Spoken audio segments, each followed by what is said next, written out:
Buenas noches, bienvenido a la emisión dominical del Noticiero Nacional de la Televisión Cubana. Así es, buenas noches, con los titulares ya comenzamos. Amplían y modernizan telefonía en comunidad pesquera de Santiago de Cuba. Anuncia presidente Nicolás Maduro Moros inicio de gira internacional para impulsar proyectos económicos. Sepultado hoy Eduardo Rosillo en la necrópolis de Colón. La ampliación y modernización de los servicios de telefonía en Cayo Granma, comunidad pesquera de la Bahía Santiaguera, fue uno de los compromisos que asumió ETEXA para celebrar el aniversario 56 del triunfo de la Revolución y los 500 años de la villa de Santiago de Cuba. Hasta finales del año 2014, no solo el mar, sino también las comunicaciones distanciaban a Cayo Granma, ese pequeño islote del litoral santiaguero, del núcleo de la ciudad o de cualquier otra geografía. Y es que solo el 30% de las familias que aquí residen tenían acceso al servicio telefónico de manera analógica y casi siempre el mal tiempo les jugaba una mala pasada al quedarse sin cobertura por su ubicación cercana a la entrada del canal que lo vincula al Mar Caribe, una zona de vientos indomables. Pero ahora, el 2015 les ha traído novedades de progreso a sus habitantes, marcadas por repetidos sonidos.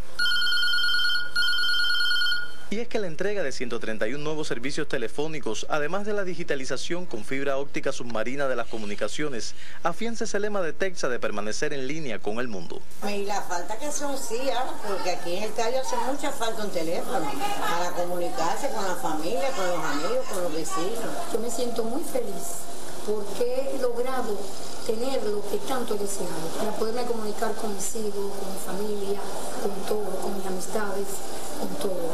Y esto se lo agradezco infinitamente a nuestra revolución. El cambio de la central telefónica analógica a digital beneficia hoy a 239 viviendas, por lo que aquí se alcanza una penetración telefónica de 95,6%. Ello significa que de cada 100 casas de Cayo Granma, 95 tienen servicio telefónico y de cada 100 habitantes, 31 poseen teléfono. Ningún otro reparto, poblado, consejo popular o zona residencial de la geografía santiaguera presenta estadísticas tan favorables en materia de comunicación. Solo 12 viviendas quedaron pendientes del acceso telefónico.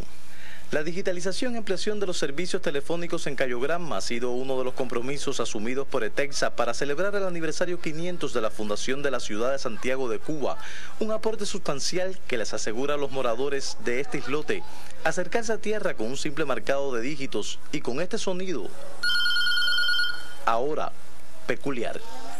Desde Santiago de Cuba, Cucota Radel, Sistema Informativo de la Televisión Cubana.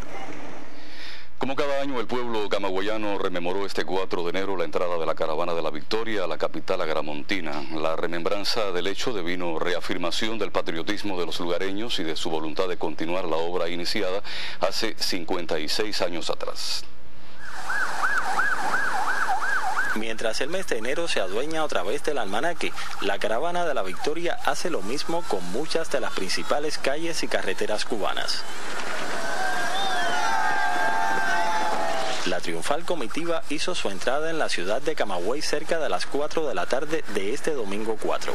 Entre vítores y sirenas enrumbó hasta la Plaza de la Caridad, donde los jóvenes caravanistas se fundieron con una multitud presta a conmemorar el aniversario 56 de la histórica llegada de Fidel y sus barbudos de la sierra.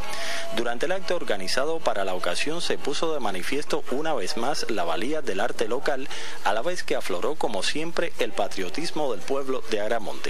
Precisamente aquí, decenas de émulos del mayor recibieron el carné que los inicia en la militancia juvenil comunista y los anima a proseguir la obra de aquellos que un día glorioso irrumpieron en este lugar ataviados en su uniforme rebelde. 56 años después, el mismo pueblo que abrazó sus ideas, convocado en el mismo lugar, con la firmeza y la madurez de más de medio siglo, le ratificamos a Fidel el compromiso de seguir construyendo y defendiendo esa patria y la confianza de que el bravo pueblo de Camagüey le sobran razones para luchar y vencer. En Camagüey, Oreste Casanova, Sistema Informativo de la Televisión Cubana.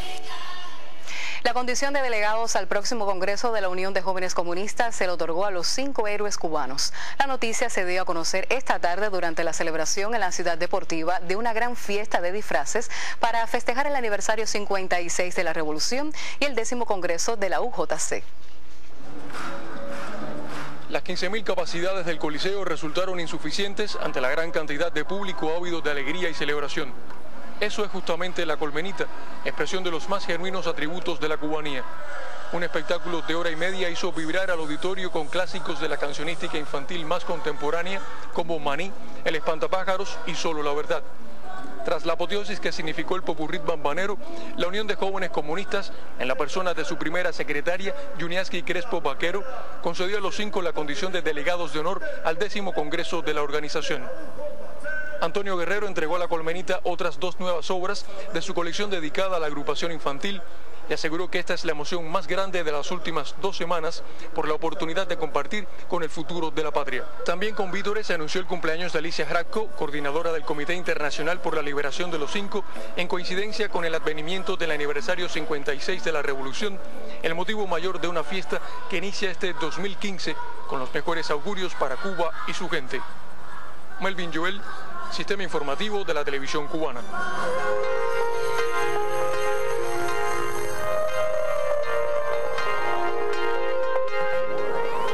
Del panorama internacional, conozca que el presidente de la República Bolivariana de Venezuela, Nicolás Maduro Moros, anunció este domingo que iniciará una gira internacional con el objetivo de impulsar nuevos proyectos económicos para enfrentar la baja de los precios del crudo y adelantó que asistirá al encuentro de China con representantes de la Comunidad de Estados Latinoamericanos y Caribeños, CELAC. En una reunión con gobernadores y ministros venezolanos, Maduro dijo que irá al país asiático para abordar con su homólogo Xi Jinping temas de interés económico. Agregó además que visitará a varios países de la Organización de Países Exportadores de Petróleo, OPEP, para dialogar sobre el enfrentamiento de forma conjunta de la caída de los precios del petróleo. Maduro dedicó parte de su intervención a elogiar los logros de los gobiernos progresistas de Brasil, Bolivia y Uruguay, reelectos a finales de 2014. El presidente del Estado Plurinacional de Bolivia, Evo Morales Saima, aseguró hoy que la CIA y la derecha boliviana infiltraron al gobernante Movimiento al Socialismo con el objetivo de provocar divisiones y pugnas internas entre sus militantes. Durante una entrevista televisiva, el mandatario se refirió a los enfrentamientos dentro de su partido durante la selección de candidatos a los distintos cargos que se disputarán en las elecciones regionales de 2015. Morales aseguró que las infiltraciones se deben a la incapacidad de la derecha de ganar las elecciones democráticamente. En ese sentido, insistió en fortalecer la unidad en el MAS y exhortó a trabajar en conjunto para asegurar la victoria en las votaciones regionales del próximo 29 de marzo. El primer ministro británico David Cameron insinuó este domingo la posibilidad de adelantar el referéndum sobre la permanencia del Reino Unido en la Unión Europea. El premier comentó esa posibilidad en caso de ser reelegido en los comicios generales previstos para el mes de mayo. De acuerdo con el jefe de gobierno, la consulta podría realizarse antes de concluir el año 2017, según destacó la cadena de radio y televisión BBC. Antes de realizar el referendo, Cameron planea renegociar los términos de la membresía británica en la Unión Europea, incluidos aspectos relacionados con la inmigración y el empleo de ciudadanos europeos. Bueno, y en medio de una larga y dolorosa crisis económica, Grecia se prepara este mes para celebrar elecciones generales anticipadas. El resultado de estos comicios podría tener grandes consecuencias políticas dentro del sistema europeo. Sobre ese tema nos comenta hoy Oliver Zamora Oria. Buenas noches, Oliver, bienvenido. Buenas noches, Rodovaldo. Bueno, de Gran Bretaña pasamos a Grecia, país que vuelve a ocupar titulares en la prensa y a dar dolores de cabeza también a los mandamás de la Unión Europea. La razón es simple: el 25 de enero habrá elecciones anticipadas, como anunciaba Rodovaldo, y según las encuestas, la coalición de izquierda Syriza lleva la ventaja. Ojo, una ventaja de tan solo 3%, que no ofrecerá mayoría absoluta y sí abriría un difícil proceso para formar gobierno. Ahora bien, ¿por qué preocupa Syriza? Bueno, aparentemente la razón es que pretende poner fin a la política de austeridad impuesta por Alemania y el Banco Central Europeo. Es decir, este grupo no está dispuesto a pagar buena parte de esa injusta deuda impuesta a los griegos bajo el nombre de rescate, y menos aún pretende continuar con los recortes sociales que tienen al 30% de ese pueblo en la pobreza y a un 25% en el desempleo. Pero el temor, en mi opinión, va más allá. La gran preocupación es que emerja una alternativa exitosa de gobierno de izquierda en una Europa que sufre un proceso de derechización desde hace muchos años ya. Si Syriza conquista el poder en Grecia y logra el crecimiento económico y a la vez alivia el sufrimiento social, entonces dará impulso a otras alternativas emergentes en otros países europeos. Tal podría ser el caso de Podemos en España, que ya ha logrado fracturar el bipartidismo en esa nación ibérica. Pero es más que eso también. El éxito de un hipotético gobierno de Syriza significaría desenmascarar el carácter clasista de la actual estrategia de salida a la crisis, que se ha mostrado como la única posible y que, a golpes de recortes sociales y a costa de los más pobres, ha defendido los intereses de una élite culpable de la actual coyuntura. Syriza, ojo, no es una alternativa al capitalismo, pero sí desea cambiar las reglas y democratizar el proyecto europeo, y por esa razón ya se le considera peligrosa. Ahora, ¿cómo la élite europea actúa ante este peligro izquierdista? Pues a través de la estrategia del miedo, que tantas veces ha dado resultado y que ahora también puede arrebatarle el triunfo a esta formación. Hablan de una hipotética salida del euro y sus consecuencias negativas e intentan convencer que las propuestas de Syriza son inviables. Si no logran evitar su triunfo, bueno, por lo menos esperan crearle un escenario difícil que les impida gobernar y así convertir en fracaso la esperanza de muchos en ese desdichado país europeo. Habrá que ver entonces qué pasa dentro de estos 20 días. Así me despido, les deseo muy buenas noches. También para ti, Oliver, buenas noches. Continuamos con otras noticias. En diversos países latinoamericanos y caribeños están muy arraigadas las tradiciones y ritos africanos. En Haití ya es parte de su estilo de vida algunas de esas herencias ancestrales. Sobre este tema reporta nuestro equipo de prensa en esa nación. Es normal ver imágenes como estas en toda la geografía haitiana.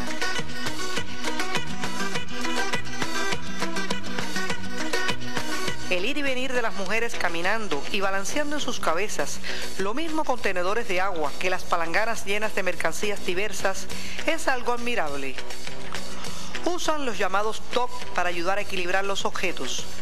Sobre esta tradición existen diversos criterios.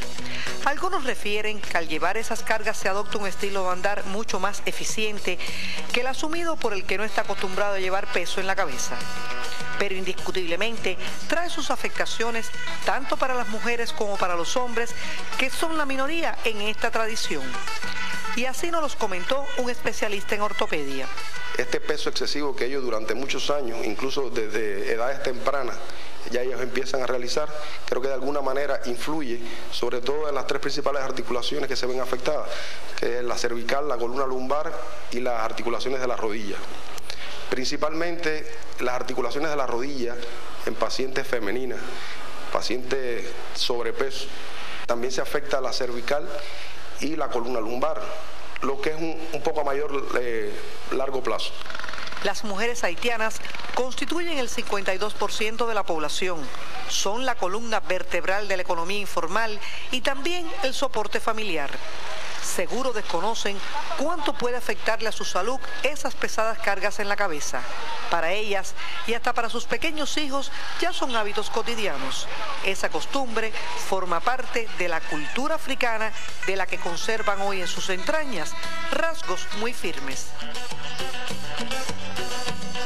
Desde Haití reportamos Carlos Rodríguez, Lecnoy Borrell y Norma Marta del Río, Sistema Informativo de la Televisión Cubana.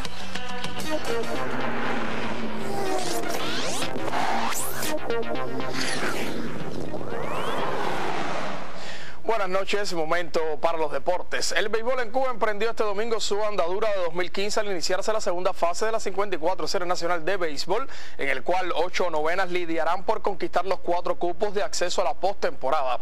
Los duelos Isla de la Juventud, Pinar del Río, Industriales Artemisa, Holguín Ciego de Ávila y Granma Matanzas reanudaron la temporada iniciada el 21 de septiembre de 2014. En el estadio Capitán San Luis, Pinar del Río le ganó a la Isla de la Juventud con marcador de 9 carreras por 0. Labor eficiente parte de Yosvani Torres, que caminó el juego completo con solo 3 hits permitidos tras enfrentar a 28 peloteros, propinar 3 ponches y otorgar un boleto. Los dirigidos por Alfonso Urquiora desplegaron una ofensiva poderosa de 15 imparables, siendo el más destacado Osniel Madera de 3-2 con jonrón y 3 impulsadas. Mientras tanto, en el 26 de julio de Artemisa, los Leones de Industriales propinaron el primer knockout de la segunda fase al equipo local con pizarra de 10 carreras por 0 en 7 innings. Productiva ofensiva de 10 indiscutibles con 3 jonrones a la cuenta de Julieski Gurriel, Alexander Mayetti y Frank Camilo Morejón. Este último remolcó 3 para el home. El más pequeño de los Gurriel conectó de 3-3 con una impulsada. Fran Montiel, José Pablo Cuesta y Ronnie Valdés maniataron la ofensiva artemiseña, la que solo dejaron en 3 indiscutibles. En el José Ramón Cepero Ciego de Ávila venció a Holguín 9 anotaciones por 6.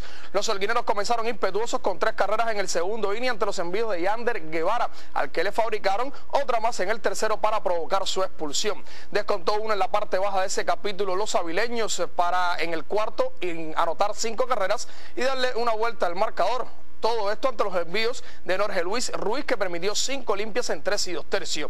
3 más hicieron en el séptimo, mientras descontaban 2 en el octavo los visitantes, pero insuficientes para evitar la victoria avileña, que contó con la buena noticia de la reaparición de Vladimir García en rol de cerrador. Trabajó un inning, enfrentó a 3 y propinó un ponche para apuntarse juego salvado.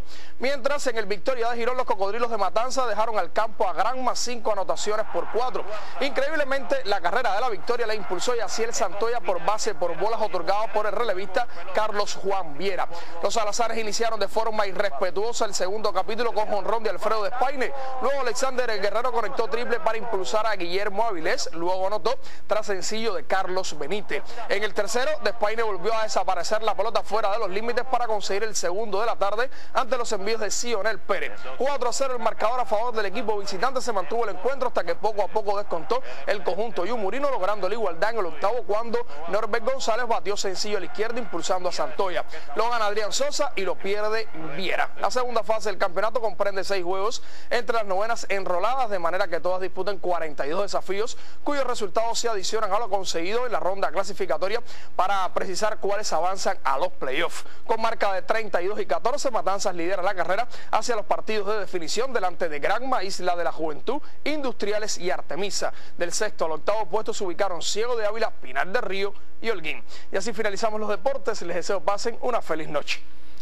Gracias, Aníbal. Entramos en otras informaciones en esta emisión del Noticiero Nacional de la Televisión Cubana. En 6 provincias cubanas se implementan diversas estrategias en la cría de cerdos para reducir considerablemente los contaminantes, disminuir el uso de combustibles fósiles y mejorar la calidad de vida y de consumo de la población. Este es un proyecto que se realiza en conjunto con el Programa de las Naciones Unidas para el Desarrollo, PNUD. Durante años, las excretas de los cerdos de José Venancio de la Riva iban a parar directamente a sus propias tierras y con ello las contaminaban. Pero desde hace meses la situación cambió radicalmente, pues este campesino remediano recibió de la ANAP e instaló en su nave porcina un biodigestor tubular que convierte los agresivos desechos en gas metano para su cocina, y el sólido que sobra también se usa. Ahora actualmente lo pasamos por el biodigestor, después la parte sólida la llevo y se la echo a las plantas y eso, porque yo soy promotor del agroecológico. La historia de José Venancio se parece a la de casi 170 anapistas que en 6 provincias cubanas instalaron esos equipos, dando un paso a un modesto pero prometedor contra la contaminación ambiental, más aún ante el auge de la producción porcina privada. El país lo sitúa como una de las alternativas esenciales para la disminución de las emisiones de gases de efecto invernadero, a la vez que limita considerablemente la contaminación de los recursos hídricos, y también es una forma de obtener energía de manera renovable. Se plantea que alrededor de 2.600 toneladas se dejan de emitir anualmente a la atmósfera con el tratamiento de los residuales de estos 170 biodigestores. A ello súmele las 3.400 toneladas de desechos dejados de verter al entorno y el ahorro en petróleo, leña o electricidad que actualmente se usan en la cocción de alimento para humanos y cerdos. Durante un análisis análisis realizado en Villa Clara sobre la marcha de este proyecto, se hizo énfasis en una correcta instalación y mantenimiento de los biodigestores tubulares, que pueden tener una vida útil de unos 15 años y de los que se instalarán más de 400 el próximo año en casi todas las provincias cubanas, gracias a la cooperación entre la ANAP y el Programa de Desarrollo de las Naciones Unidas. Desde Villa Clara, Luis Evidio Martínez, Sistema Informativo de la Televisión Cubana.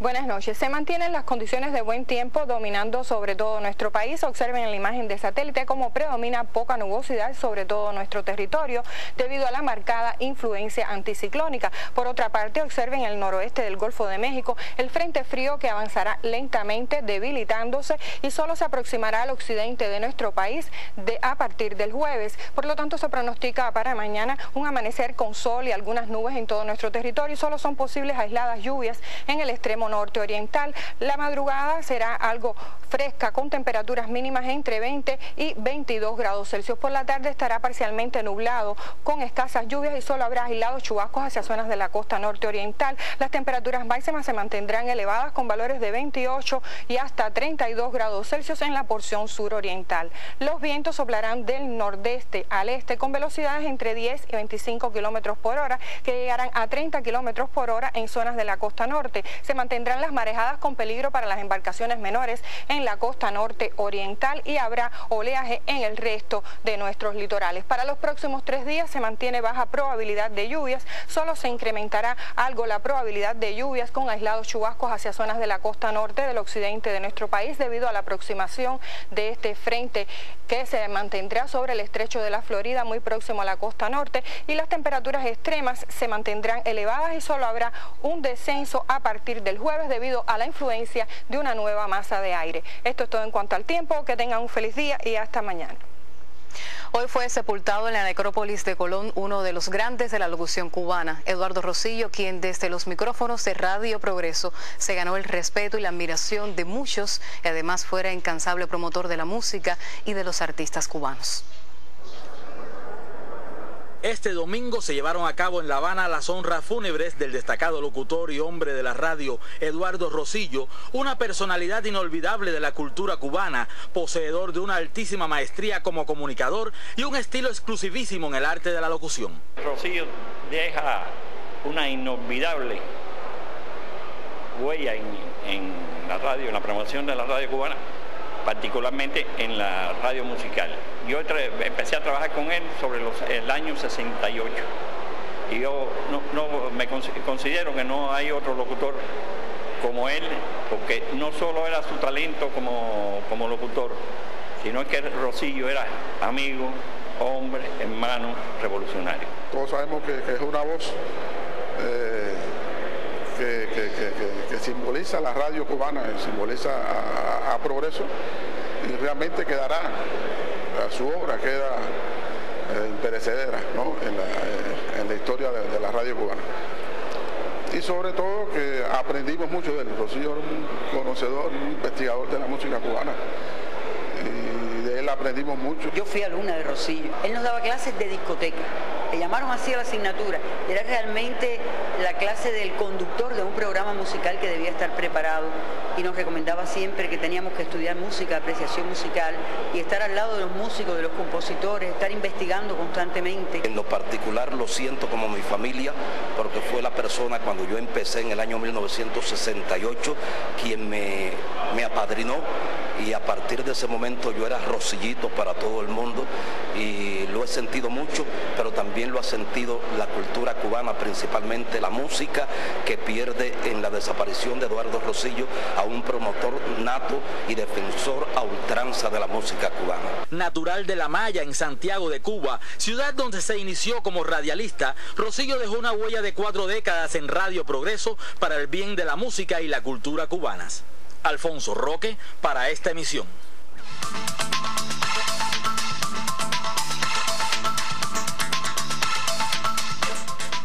En el contexto internacional, esta semana los cancilleres de China y Costa Rica copresidirán el primer foro ministerial China-CELAC que sesionará en Beijing. Al conclave también se anunció la participación de los jefes de Estado de Ecuador, Venezuela y además del premier de Bahamas. El gobierno de Venezuela prevé aplicar nuevas medidas como parte de una nueva estrategia de sostenibilidad agroalimentaria. Los cambios responden a un llamado del presidente Nicolás Maduro Moros para impulsar la producción agrícola. En el ámbito nacional, este lunes la Universidad de La Habana cumplirá 287 años de su fundación. Durante las celebraciones se reconocerán a los profesores consultantes y de mérito de la emblemática institución. Este jueves se celebrará el aniversario 56 de la entrada triunfal de la caravana del Ejército Rebelde a La Habana con Fidel y Camilo al frente. Ese día el líder de la Revolución Cubana pronunció un histórico discurso en el antiguo campamento militar Columbia. Bueno, para iniciar el 2015, Julio Acanda nos lleva desde un maravilloso escenario cienfueguero a una crónica de domingo que tiene como protagonistas a quienes se dedican precisamente a este género periodístico. Han venido de todo el país a esta laguna de Cienfuegos. Quieren ver el escenario de la leyenda. Según el mito aborigen, estas aguas son las lágrimas que derramó la india Guanaroca al morir asesinado su hijo recién nacido. Hay que ir con mucha cautela para acercarse a los flamencos rosados que en esta época están de paso en las cálidas aguas de la laguna. Es un momento mágico que apenas dura unos segundos. Las aves han impuesto una distancia límite, solo 1 metro más, y emprenden el vuelo dejando una estela de melancolía a los intrusos que llegamos a su paraje prohibido.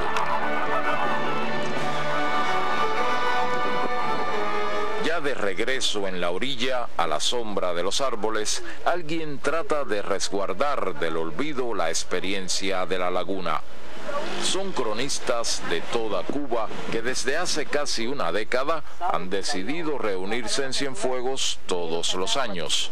Ellos han escogido el género de la crónica como la forma de expresión en su carrera periodística. ¿Puedo leer una bobería?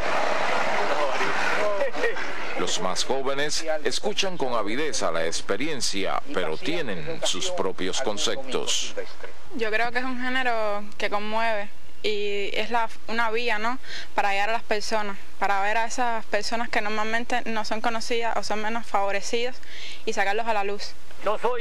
Manuel Guerrero lleva medio siglo ejerciendo el periodismo. Me gusta el periodismo. Ha hecho noticias, reportajes, artículos. Sin embargo, en su larga carrera no ha hecho una crónica. Para hacer una crónica hay que tener una sensibilidad que yo creo que no tengo. Además hay una cosa que en 50 años yo he tomado esa decisión. Por el contrario, Luis Sesto encontró precisamente en la crónica la forma ideal para expresar su vocación periodística.